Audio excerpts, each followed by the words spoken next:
আজকের এই জনসভা থেকে সুস্পষ্ট করে বলতে চাই, এই দেশটা কারোর বাপ দাদার না। বলেন, এই দেশটা কি কারো বাপ দাদা? শেখ হাসিনা বাপের দেশ মনে করে শাসন করে দেশ ছেড়ে পালিয়েছে। আপনারা বা যদি মনে করেন এই দেশটা আমাদের বাপ দাদার, আমরাও জানিয়ে দিতে চাই আপনাদেরকেও এদেশের মানুষের তারা খেয়ে একদিন এদেশ থেকে পালাতে হবে। এদেশ 18 কোটি মানুষের দেশ। এদেশের প্রত্যেকটি মানুষের তার স্বাধীন মতামত দেওয়ার অধিকার রয়েছে।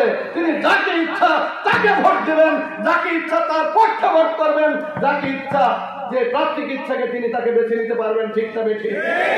যদি এটি আপনাদের ভালো না লাগে, যদি পছন্দ না হয়, আর আপনারা যদি এভাবে হুমকি আর ধামকি দিতে থাকেন, আমরা আমাদের এই শান্ত নেতা কর্মীদের, সুশৃঙ্খল নেতা কর্মীদের বলতে বাধ্য হব, বাঁশের লাঠি তৈরি করুন।